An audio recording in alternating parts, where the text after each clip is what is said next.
Hello বন্ধুরা, good morning. কেমন আছো তোমরা সবাই? আশা করি ভালো আছো। তো আমি মোটামুটি ভালো আছি। তো চলো এখন থেকে একটা ছোট্ট ব্লগ তোমাদের সাথে শেয়ার করি। যেহেতু ছেলের শরীরটা খুব একটা ভালো নেই, তাই ঠিক মতন ব্লগ আমি পোস্ট করতে পারছি না, টাইম মতন তোমাদের কাছে ব্লগ দিতেও পারছি না।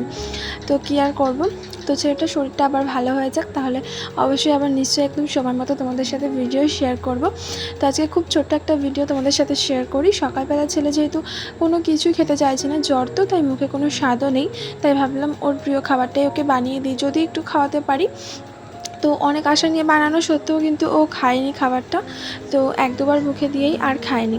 আর তারপর জানো তো, মা আমের বড়া বানিয়েছিল। যেমন তালের বড়া হয়, তেমন আমের বড়া। তোমরা কি রেসিপিটা চাও? তাহলে কিন্তু অবশ্যই কমেন্ট করো। আর তারপর আজকে এত বীভৎস গরম ছিল, সারাদিন আর কোনো ব্লগ ভিডিও শ্যুটই করিনি।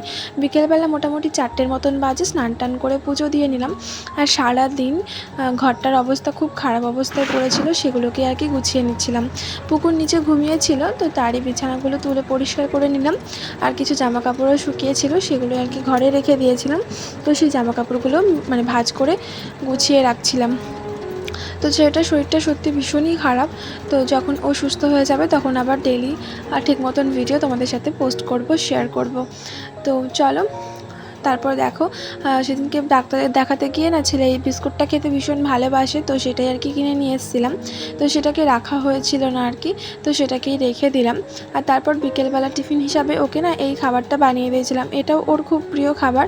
তো ভাবছিলাম কোনটা বানিয়ে দিলে ও একটু ভালো খাবে বা একটু মুখে দেবে। তো ওর প্রিয় খাবারগুলোই বানিয়ে দেওয়ার চেষ্টা করছিলাম। তো তবুও ওকে আমি খাওয়াতে পারছিলাম না। তো যাই হোক, চলো, আমার এই ছোট্ট ছোট্ট ভিডিওগুলো যদি তোমাদের ভালো লেগে থাকে, তাহলে অবশ্যই কিন্তু লাইক কমেন্ট শেয়ার করে আমার পাশে থেকো, আমাকে সাপোর্ট করো, ভালোবেসো। কারণ তোমাদের সাপোর্ট ছাড়া তো কখনো এগিয়ে যাওয়া সম্ভব নয়। তো এখানে শুধুমাত্র আমি 4টে গোলা রুটি ওর জন্য বানিয়েছিলাম। ও খাবে, আর কেউ খাবে না এখন। তো সেই জন্য, আর এত বীভৎস পরিমাণে গরম মানে পড়েছে, মোটামুটি 4:30 5টার মতন বাজে তখন। আর এই 4টে রুটি আমি বানাতে গিয়ে জাস্ট আমার অবস্থা একদম পুরো নাজেহাল অবস্থা। তো দেখো আমার অবস্থাটা কি। তো 4টে রুটি আমি বানিয়ে নিয়েছি, কিন্তু তারপরের অবস্থাটা তোমাদের সাথে শেয়ার করি, চলো। তো এই দেখো, এই 4টে রুটি বানাতে গিয়ে আমার জাস্ট এই অবস্থা। কারণ আমার মানে শ্বশুরবাড়ির এখানে না বীভৎস পরিমাণে গরম। তো কী আর করব। তো চলো, এই দেখো আমার রুটি হয়ে গেছে, আর ও খেয়েও ছিল, এটা বেশ পছন্দ করেছিল খেতে। তো যাই হোক, চলো, আজকের মতন টাটা।